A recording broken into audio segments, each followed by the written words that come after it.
David, it's really nice for you to join us. Hello, Dirk. Thanks for having me. It's a huge pleasure. I was going to say welcome to the TEDxLuxembourgCity Presents Coffee With, but actually for you, I've changed it all and it's now tea with. I've got a tea right here. I'm super grateful. I only drink tea and water. I don't drink coffee. I've never drank coffee, so I'm super grateful for that. Thank you for being flexible. That's phenomenal. Clearly, you've got to look after yourself. That's part of being you, I would imagine. Just my taste. Okay. So David, for those that haven't seen your TED Talk, I would strongly recommend they go and have a look. In fact, you've got a couple of TED Talks out there, which is, and they're both equally good. But for those that maybe haven't in the TEDx Global profile that don't know who you are, I'll quickly introduce you. So you are Luxembourg City's very own, the son of Luxembourg City. You're a magician. But not just a magician. I mean, you've performed all around the world. You had a show in Vegas for a long amount of time. You've received a Mandrake Door Award. You've received a Merlin Award. So you're unbelievably accomplished, of course. And David, let me go ahead and hand over to you. So do you want to explain a little bit what it's like being that magician, being that person who has a show, when you have a show going on in Vegas, one can only imagine what that's like. Do you want to give us a bit of a glimpse of behind the scenes?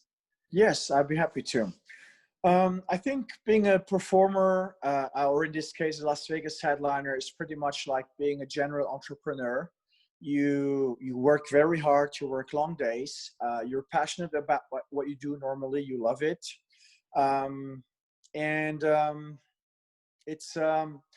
It's a lot of different things. I was actually having a conversation with another partner of mine this past night, about how many different stumbling blocks or construction sites, as I call them, we have. It's not just the show. The show is kind of the cherry on top of the cake.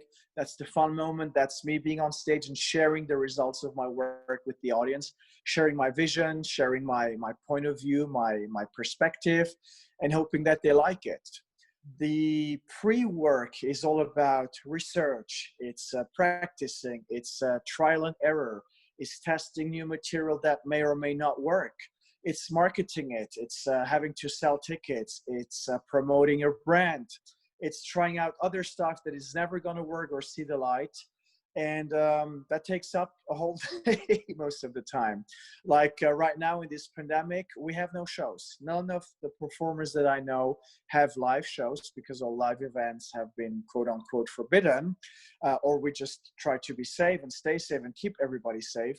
So we're all trying to find alternative ways or alternate ways to perform.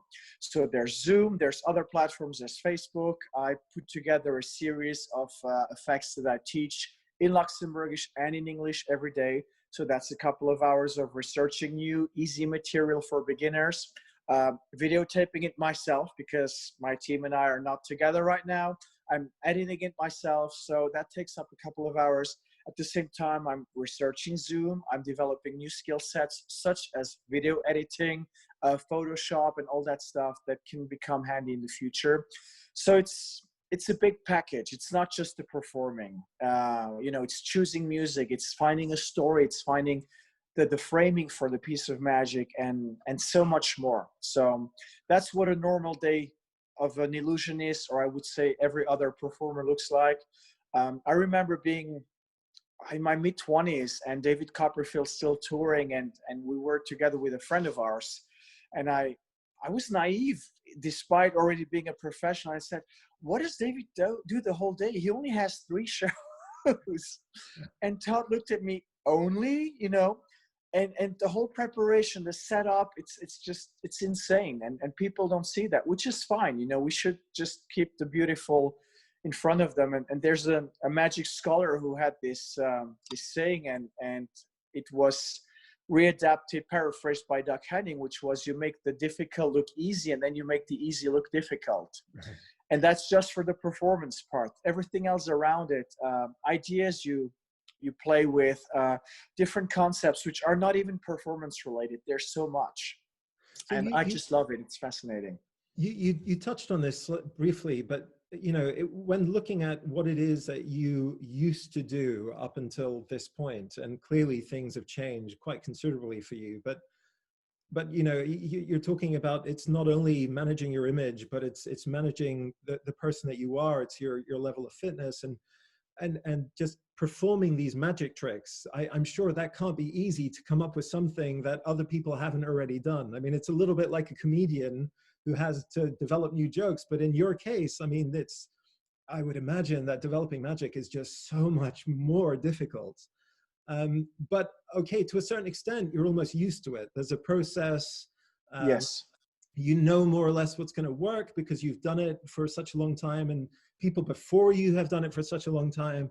But Yes. now suddenly, you know, January, February comes along, there's a pandemic outbreak, and you're talking about it now. You're learning how to perform with Photoshop and Final Cut Pro maybe, and Zoom.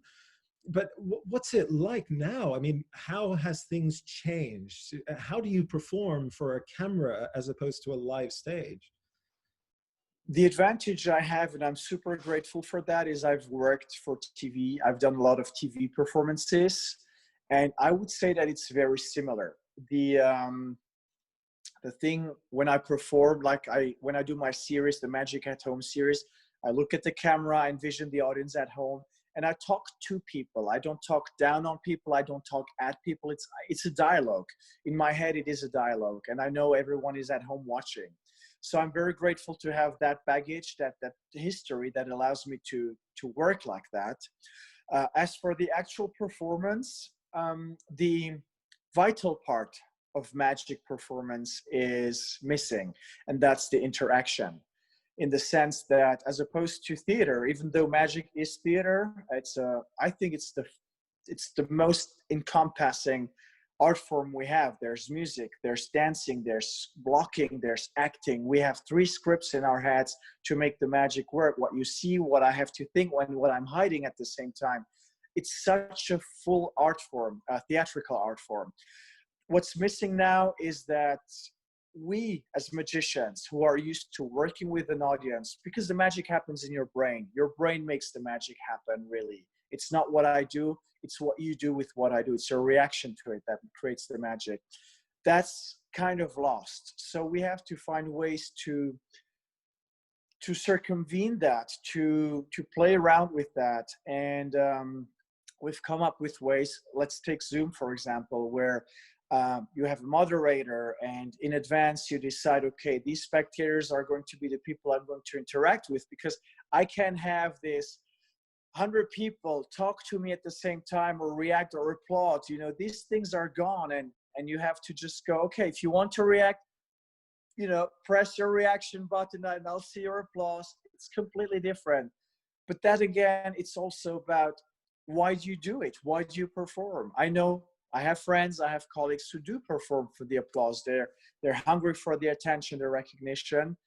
I'm super grateful. I got over that at some point. I found out why I'm performing, and I know it's not the applause. So that's an advantage I have. And I'm not saying either is better or worse. It's just what it is. In this case, but you got to tell us what it is then. So what is that motivating factor? If it's not the applause, the recognition, and by the way, I've got to say that while that sounds maybe slightly superficial, actually, I know from having been on stage just a few times that actually it's such an incredible sensation, and you know, yeah. just having people applaud is incredible. But so, what's your motivating factor? So first of all, your feeling to it is not superficial. It's just legitimate. If it feels good, it feels great. The actor, the French Alain Delon, used to say literally, he says, when I get my applause, I literally come. And back then I was a kid, I heard I was a teenager, I was like, what? That's how powerful it was for him. And he bluntly said it in public. It was orgasmic for him. I found out, so first of all, I discovered magic when I was 8 years old. I didn't have the easiest childhood, let's put it this way. And even in Luxembourg, being a foreigner didn't help.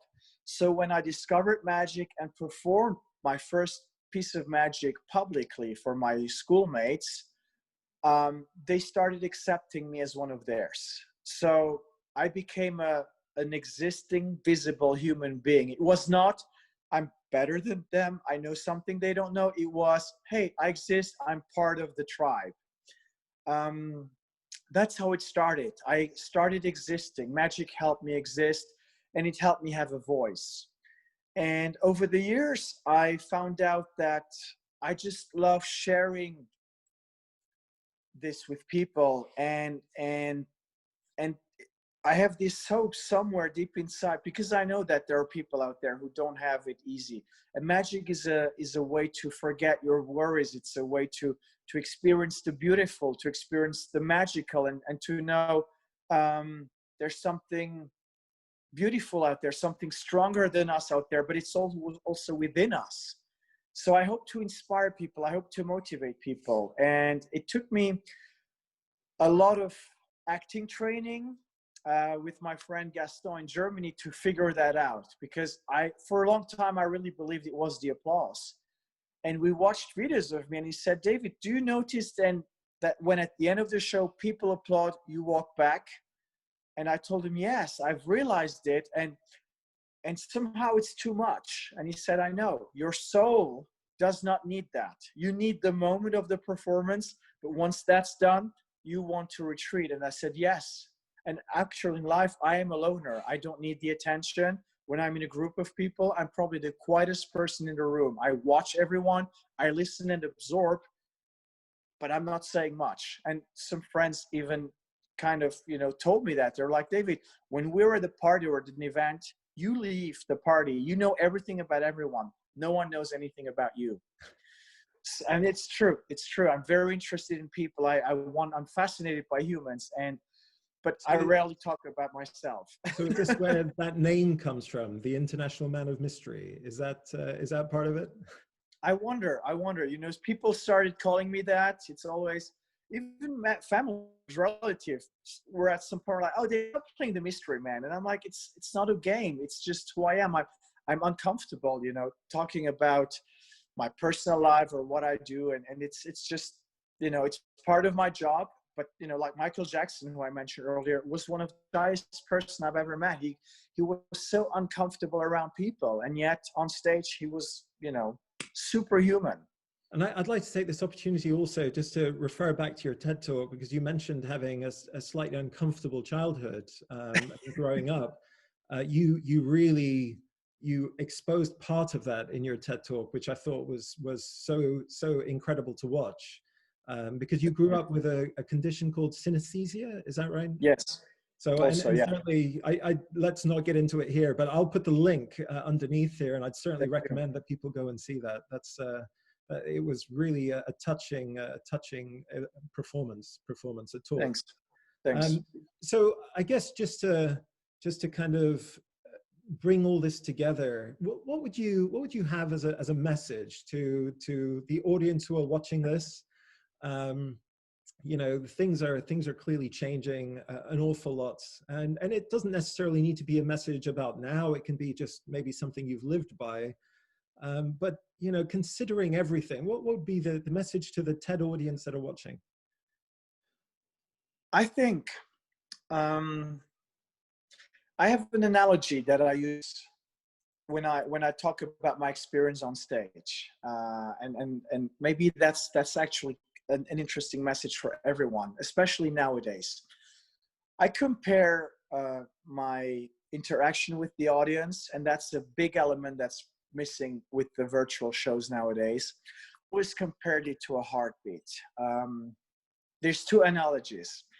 When a vampire takes your blood, there comes a point where you kind of die, and that's the moment where both heartbeats become one.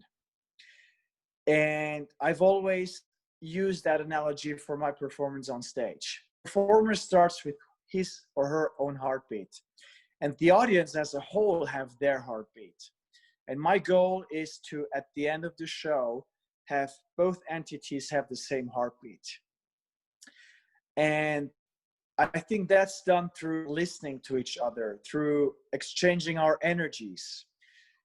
I've realized that nowadays, a lot of people do not listen anymore. It's just, I have to say this. It's about me, me, me. And the me is very important, because if you don't take care of the me, you can't take care of the us. But I think, especially now in our times of pandemic, listen, I believe that there's a higher energy, a higher power, which is trying, or who is trying to tell us something. It can be a different message for everyone, but I believe there is a message somewhere out there. And I believe that we should listen and watch and be aware of our surroundings, both towards our fellow human beings and towards the whole universe, nature. Just listen, watch, be observant, be aware, and react. Instead of always wanting to act and be the motor, try to react for once and go, what's there? What's the message? There's something to be careful to pay attention to. I think that's what it is. There's a lot of things we've taken for granted over the past decades or during our life. And some of the things are gone. And especially in Luxembourg, people are extremely privileged. I live in a country now where I have people in my surroundings who are not going to, forgive me, we're not going to have a job for the next 12 to 15 to 18 months. And their existences are probably ruined for a very, very long time.